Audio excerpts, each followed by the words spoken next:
जय श्री कृष्णा।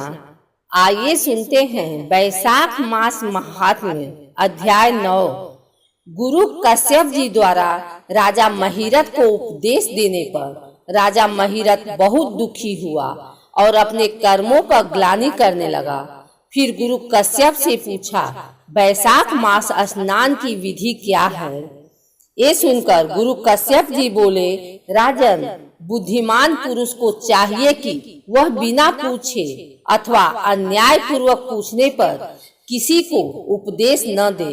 लोक में जानते हुए भी जड़वत अनजान की भांति आचरण करे, परंतु विद्वानों, शिष्यों, पुत्रों तथा श्रद्धालु पुरुषों को उनके हित की बात कृपा पूर्वक बिना पूछे भी बतानी चाहिए।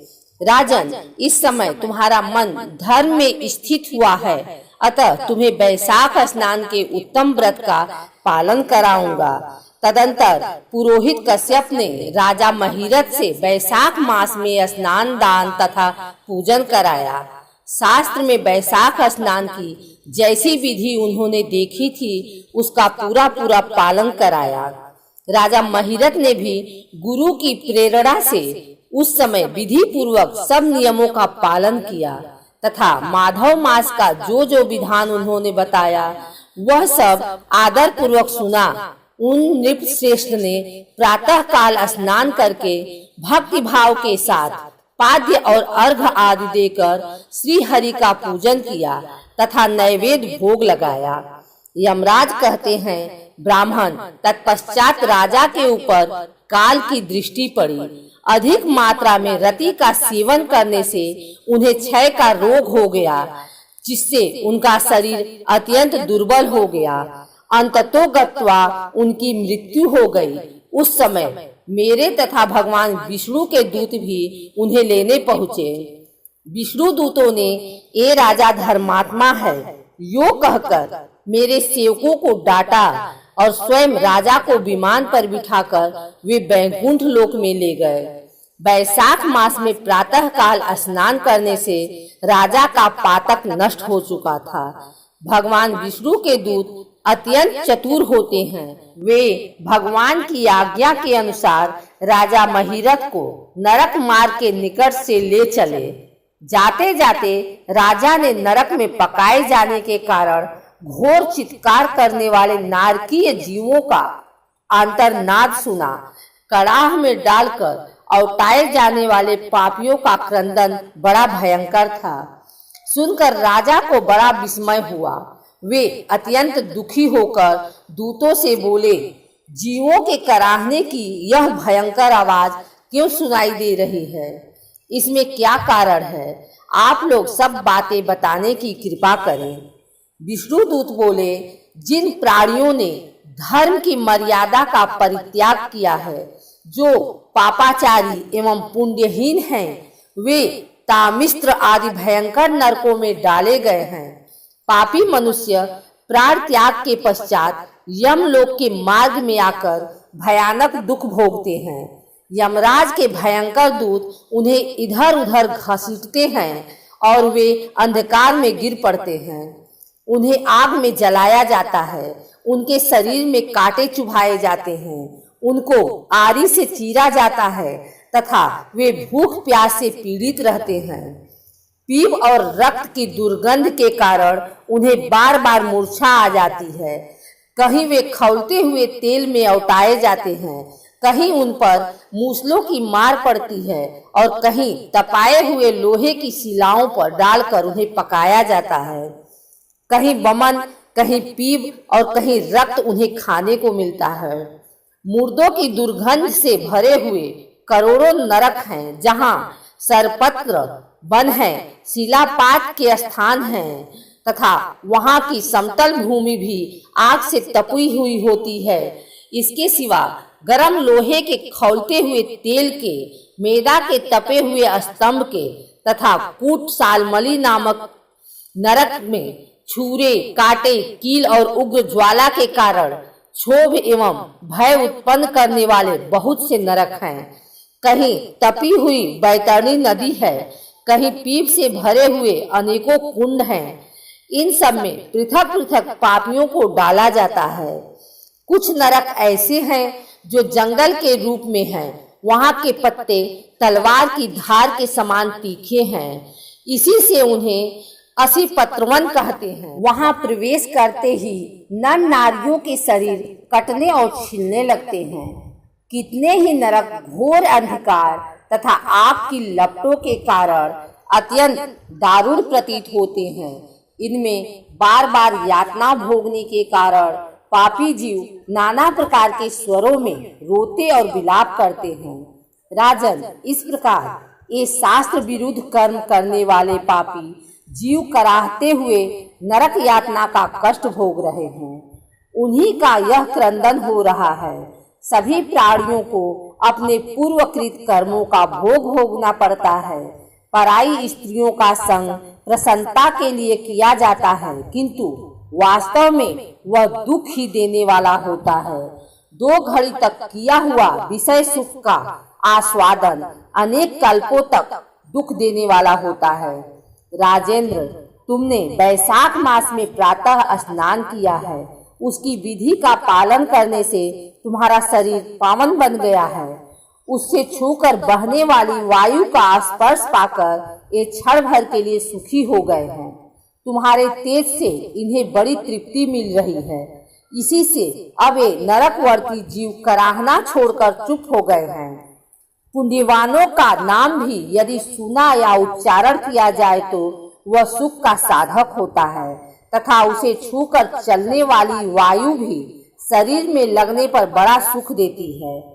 यमराज कहते हैं, करुणा के सागर राजा महिरथ अद्भुत कर्म करने वाले भगवान श्री विष्णु के दूतों की उपयुक्त बात सुनकर द्रवित हो उठे। निश्चय ही साधु पुरुषों का हृदय मक्खन के समान होता है। जैसे नवनीत आग की आँच पाकर पिघल जाता है, उसी प्रकार साधु पुरुषों का हृदय भी दूसरों के संताप से संतप्त होकर द्रवित हो उठता है। उस समय राजा ने दूतों से कहा। राजा बोले, इन्हें देखकर मुझे बड़ी व्यथा हो रही है। मैं इन व्यथित प्राणियों को छोड़कर जाना नहीं चाहता।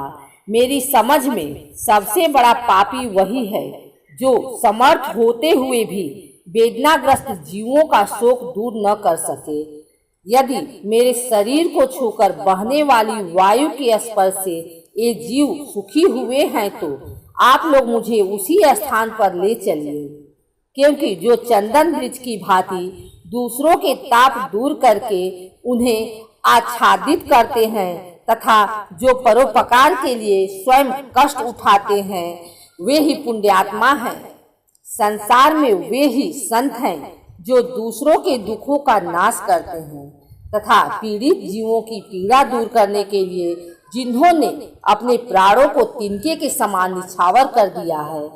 जो मनुष्य सदा दूसरों की भलाई के लिए उद्यत रहते हैं, उन्हें ही इस पृथ्वी को धारण कर रखा है। जहाँ सदा अपने मन को ही सुख मिलता है, वह स्वर्ग भी नरक के ही समान है। अतः साधु पुरुष सदा दूसरों के सुख से ही सुखी होते हैं। यहाँ नरक में गिरना अच्छा, प्राणों से वियोग हो जाना भी अच्छा, किंतु पीड़ित जीवों की पीड़ा दूर किए बिना एक क्षण भी सुख भोगना अच्छा नहीं है। दूत बोले, राजन, पापी पुरुष अपने कर्मों का ही फल भोगते हुए भयंकर नरक में पकाए जाते हैं। जिन्होंने दान, होम अथवा पुण्य तीर्थ में स्नान नहीं किया है, मनुष्यों का उपकार तथा कोई उत्तम पुण्य नहीं किया है, वे ही परलोक में आने पर घोर नरकों में पकाए जाते हैं। जिनका शील स्वभाव दूषित है, जो दुराचारी, व्यवहार में निंदित, दूसरों की बुराई करने वाले एवं पापी हैं, वे ही नरकों में पड़ते हैं। जो पापी अपने मर्म भेदी वचनों से दूसरों का हृदय विदीर्ण कर डालते हैं तथा जो पराई स्त्रियों के साथ विहार करते हैं, वे नरकों में पकाए जाते हैं। महाभाग भूपाल, आओ अब भगवान के धाम को चलें। तुम पुण्यवान हो, अतः अब तुम्हारा यहाँ ठहरना उचित नहीं है। राजा ने कहा, विष्णु दूतगण, यदि मैं पुण्यात्मा हूँ तो इस महाभयंकर यातना मार्ग में कैसे लाया गया? मैंने कौन सा पाप किया है तथा किस पुण्य के प्रभाव से मैं विष्णु धाम को जाऊंगा। आप लोग मेरे इस संशय का निवारण करें। दूत बोले, राजन, तुम्हारा मन काम के अधीन हो रहा था, इसलिए तुमने कोई पुण्य यज्ञानुष्ठान अथवा यज्ञावशिष्ट अन्न का भोजन नहीं किया है, इसलिए तुम्हें इस मार्ग से लाया गया है। किंतु लगातार 3 वर्षों तक तुमने अपने गुरु की प्रेरणा से वैशाख मास में विधि पूर्वक प्रातः स्नान किया है तथा महापापों और अति पापों की राशि का विनाश करने वाले भक्तवत्सल विशेश्वर भगवान मधुसूदन की भक्ति पूर्वक पूजा की है। यह सब पुण्यों का सार है। केवल एक ही पुण्य से तुम देवताओं द्वारा पूजित होकर श्री विष्णु धाम को ले जाए जा रहे हो। नरेश्वर, जैसे एक ही चिंगारी पड़ जाने से तिनकों की राशि भस्म हो जाती है, उसी प्रकार वैशाख में प्रातः स्नान करने से पाप राशि का विनाश हो जाता है। जो वैशाख में शास्त्रोक्त नियमों से युक्त होकर स्नान करता है, वह हरि भक्त पुरुष अति पापों के समूह से छुटकारा पाकर विष्णु पद को प्राप्त होता है। यमराज कहते हैं, ब्राह्मण, तब दया सागर राजा ने उन जीवों के शोक से पीड़ित हो भगवान श्री विष्णु के दूतों से विनय पूर्वक कहा, साधु पुरुष प्राप्त हुए ऐश्वर्य का, गुणों का तथा पुण्य का यही फल मानते हैं कि इनके द्वारा कष्ट में पड़े हुए जीवों की रक्षा की जाए। यदि मेरा कुछ पुण्य है तो उसी के प्रभाव से ये नरक में पड़े हुए जीव निष्पाप होकर स्वर्ग को चले जाएं और मैं इनकी जगह नरक में निवास करूंगा। राजा के ऐसे वचन सुनकर श्री विष्णु के मनोहर दूत उनके सत्य और उदारता पर विचार करते हुए इस प्रकार बोले, राजन, इस दया रूप धर्म के अनुष्ठान से तुम्हारे संचित धर्म की विशेष वृद्धि हुई है। तुमने वैशाख मास में जो स्नान, दान, जप, होम, तप तथा देव पूजन आदि कर्म किए हैं, वे अक्षय फल देने वाले हो गए हैं। जो वैशाख मास में स्नान दान करके भगवान का पूजन करते हैं, वह सब कामनाओं को प्राप्त होकर श्री विष्णु धाम को जाता है। एक ओर तप, दान और यज्ञ आदि की शुभ क्रियाएं और एक ओर विधि पूर्वक आचरण में लाया हुआ वैशाख मास का व्रत हो, तो यह वैशाख मास ही महान है। राजन, वैशाख मास के एक दिन का भी जो पुण्य है, वह तुम्हारे लिए सब दानों से बढ़कर है। दया के समान धर्म, दया के समान तप, दया के समान दान और दया के समान कोई मित्र नहीं है। पुण्य का दान करने वाला मनुष्य सदा लाख गुना पुण्य प्राप्त करता है। विशेषतः तुम्हारी दया के कारण धर्म की अधिक वृद्धि हुई है। जो मनुष्य दुखित प्राणियों का दुख से उद्धार करता है, वही संसार में पुण्यात्मा है। उसे भगवान नारायण के अंश से उत्पन्न समझना चाहिए।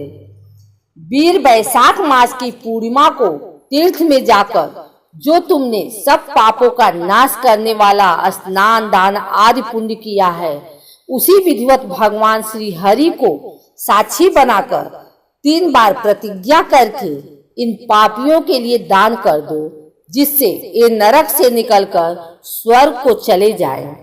हमारा तो ऐसा विश्वास है कि पीड़ित जंतुओं को शांति प्रदान करने से जो आनंद मिलता है, उसे मनुष्य स्वर्ग और मोक्ष में भी नहीं पा सकता। सौम्य, तुम्हारी बुद्धि दया एवं दान में दृढ़ है। इसे देखकर हम लोगों को भी उत्साह होता है। राजन, यदि तुम्हें अच्छा जान पड़े तो अब बिना विलंब किए इन्हें वह पुण्य प्रदान करो जो नरक यातना के दुख को दग्ध करने वाला है। विष्णु दूतों के योग कहने पर दयालु राजा महिरथ ने भगवान गदाधर को साक्षी बनाकर 3 बार प्रतिज्ञा पूर्वक संकल्प करके उन पापियों के लिए अपना पुण्य अर्पण किया। वैशाख मास के एक दिन के ही पुण्य का दान करने पर वे सभी जीव यम यातना के दुख से मुक्त हो गए। फिर अत्यंत हर्ष में भरकर वे श्रेष्ठ विमान पर आरूढ़ हुए और राजा की प्रशंसा करते हुए उन्हें प्रणाम करके स्वर्ग को चले गए। इस दान से राजा को विशेष पुण्य की प्राप्ति हुई। मुनियों और देवताओं का समुदाय उनकी स्तुति करने लगा तथा वे जगदीश्वर श्री विष्णु के पार्षदों द्वारा अभिवंदित होकर उस परम पद को प्राप्त हुए जो बड़े बड़े योगियों के लिए भी दुर्लभ है। द्विज श्रेष्ठ या वैशाख मास और पूर्णिमा का कुछ महात्म्य यहाँ थोड़े में बतलाया गया। यह धन, यश, आयु तथा परम कल्याण प्रदान करने वाला है। इतना ही नहीं, इससे स्वर्ग तथा लक्ष्मी की भी प्राप्ति होती है। यह प्रशंसनीय महात्म्य अंतःकरण को शुद्ध करने वाला और पापों को धो डालने वाला है। माधव मास का यह महात्म्य भगवान माधव को अत्यंत प्रिय है। राजा महिरथ का चरित्र और हम दोनों का संवाद सुनने, पढ़ने तथा विधि पूर्वक अनुमोदन करने से मनुष्य को भगवान की भक्ति प्राप्त होती है, जिससे समस्त क्लेशों का नाश हो जाता है। सूत जी कहते हैं, धर्मराज की यह बात सुनकर वह ब्राह्मण उन्हें प्रणाम करके चला गया। उसने भूतल पर प्रतिवर्ष स्वयं तो वैशाख स्नान की विधि का पालन किया ही, दूसरों से भी करवाया। यह ब्राह्मण और यम का संवाद मैंने आप लोगों से वैशाख मास के पुण्यमय स्नान के प्रसंग में सुनाया है। एक चित्त होकर वैशाख मास के महात्म्य का श्रवण करता है, वह सब पापों से मुक्त होकर श्री विष्णु के परम पद को प्राप्त होता है।